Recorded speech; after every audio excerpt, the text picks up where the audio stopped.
Hey there, Crystal Covington here. I wanted to share some really important metrics that you need to know about your business right now before you go working on your next marketing initiative, before you hire someone to help you with your marketing, whether a VA or a marketing firm, before you make your next step to try to grow your business, you need to have these metrics. The reason why I'm sharing this is because I have done a bunch of consultations in 2020 as people are trying to negotiate their way into this digital world, as networking went away, as conferences went away, all the ways that people normally met their clients and found, they sponsored things, they went to things, they did trade shows, all those things are gone. So there's a lot of companies coming to ask questions and figure out how they can use marketing to switcheroo how they were getting clients and leads in the first place and get more now in 2021. And the questions that I ask, most people are not being able to answer. And it does not matter if they are a marketing coordinator for a big company and they don't know this, or you're the owner and you don't know these things. They're important things to know. Something that you need to be providing to the person that is helping you. So whether you're hiring somebody full-time to work for you as a marketer, they need to know the metrics that they're working for. It directs them in the tactics that they use. It helps them to understand who they're going after and how to target effectively so they don't waste money. And it helps you to know how to guide and lead them appropriately so you know what's working and you know what's not, and you know when it's not in the right direction. So the first thing you need to know is your target demographics. Some of you are like, oh, duh. And the rest of you are like, keep being told that, but it's annoying because I don't want to pick one person to work with.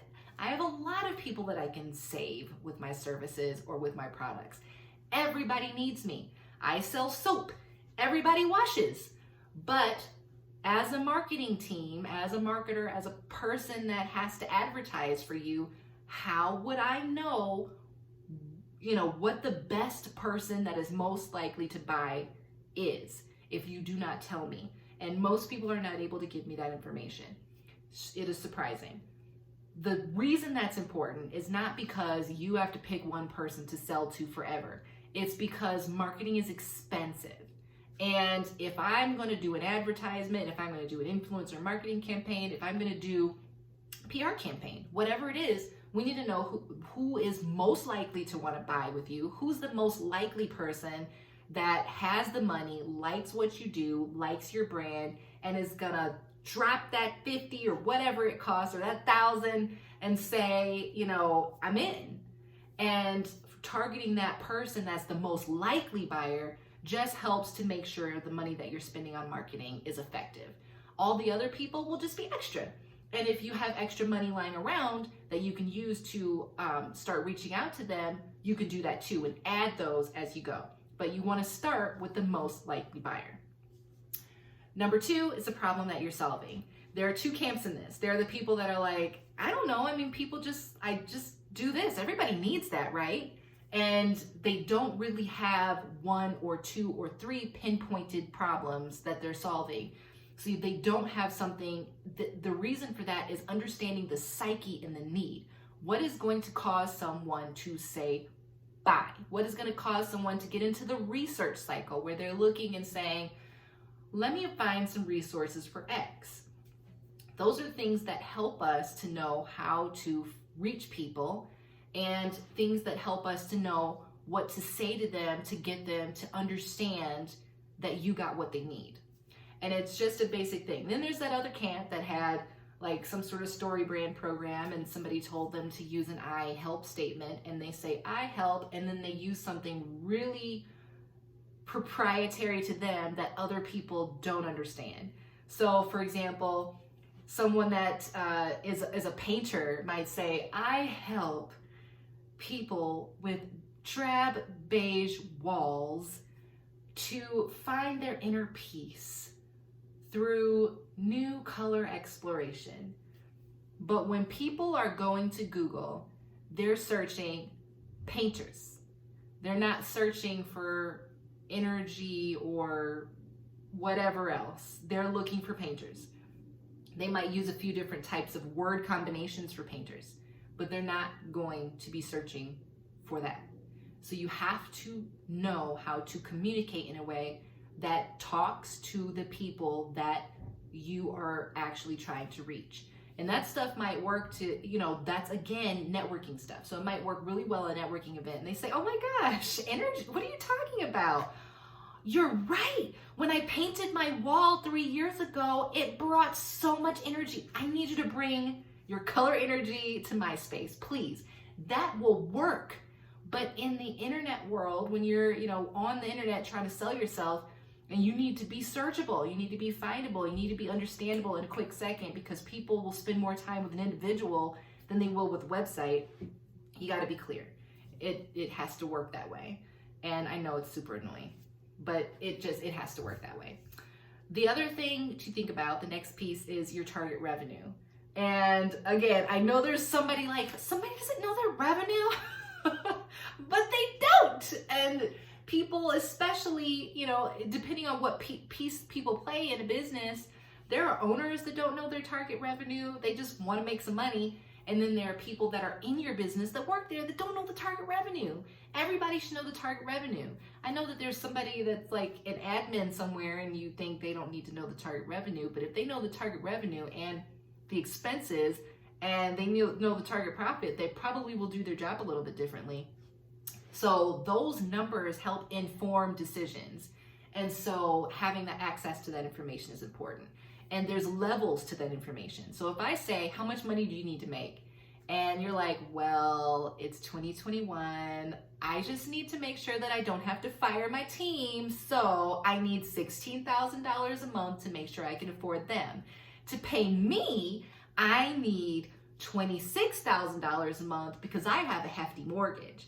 And for us to be able to grow means that I need to hire somebody else. So I actually need $35,000 because I need 2 additional employees to help me. And they can be contractors, so I don't have to give them benefits, but I do need to have a couple more people on the team to do this. That is a next level thinking, and it helps to inform your decisions and mine as a marketer.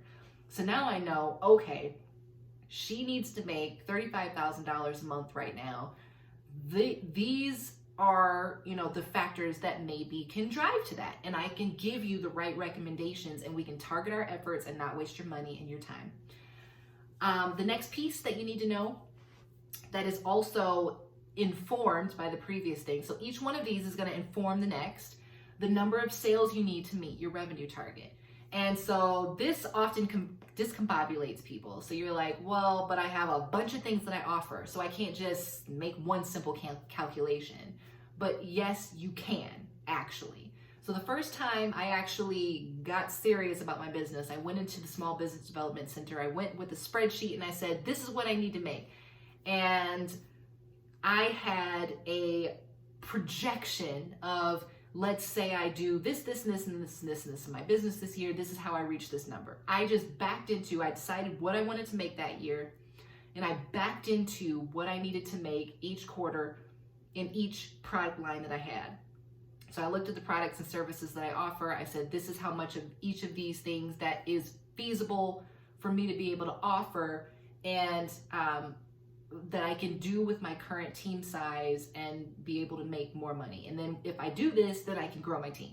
So I knew those basic things, and I went in there with an estimation.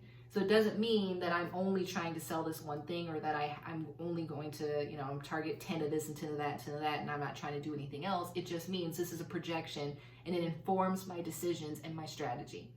And that gives you a visual, helps you be able to do something with that information. You don't even have to go that deep with it. I went a little extra because I am a little extra, but you can do something as simple as just saying, well, I need to make at least 500 sales this year of $100 or more to make my $50,000, or whatever it is. Have something simple like that and just say, well, I need to make 500 sales of $50, and that's what I need to do this year. And so how you can take that down to the month or to the quarter and say, well, I need to make this many sales this month to be able to do that. Did I get my 6 sales this month? No, I need to get my 6 sales. Okay, I got 3 sales, then I need to push that to the next month. So next month I need to get 10 sales, so whatever that is for you. that is information that is really helpful for you to be able to use to have the appropriate tactics for you to grow.